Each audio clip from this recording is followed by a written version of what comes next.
গুরু কৃপাহি কেবলম। আমি অধ্যাপক ডক্টর শ্রী সুনীল শাস্ত্রী। আজ আমি আপনাদের জানাবো রাহু চতুর্থভাবে শুভত্ব থাকলে আপনাদের কী ফল হয় আর অশুভত্ব থাকলে কী ফল হয়। রাহু যদি আপনাদের চতুর্থভাবে শুভ অবস্থা থাকে, সেই সব জাতক জাতিকারা সর্বগুণ সম্পন্ন এবং ধনী এবং দীর্ঘায়ু হয় এবং তীর্থযাত্রা করার মনোভাবও থাকে এবং সুখী জীবনযাপন করবে।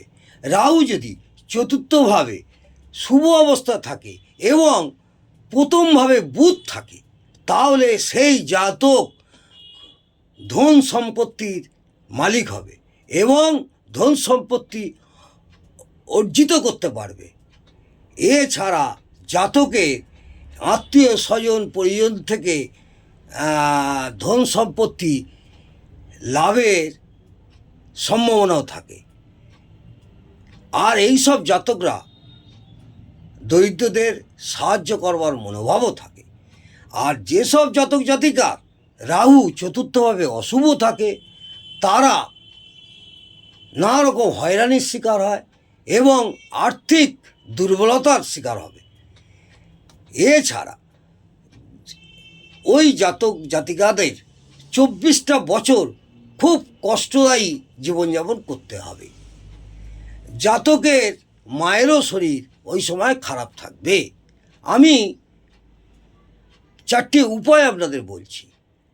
জাতকের যদি বিবাহিত হন, স্ত্রীদের রূপোর গয়না কিনে দেবেন। আর জাতকের মাকে নতুন বস্ত্র কিনে দেবেন এবং প্রত্যেক দিন মায়ের চরণে স্পর্শ করে আশীর্বাদ নেবেন। আর যাদের বৌদি আছেন, বৌদিকে সম্মান করবেন।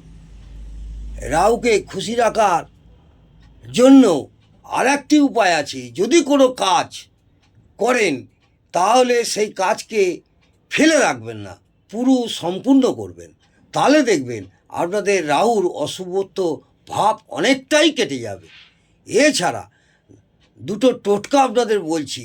টোটকাটি হলো, যদি জাতক হয়, একটি রূপোর আংটি করে মধ্যমায় ডান হাতে ধারণ করবেন। আর জাতিকা হলে একটি রূপোর আংটি করে বাঁ হাতের মধ্যমায় ধারণ করবেন। আশা করব আপনাদের রাহুর অশুভত্ব প্রভাব থেকে অনেকটাই মুক্তি পাবেন। নমস্কার, জয় মা তারা।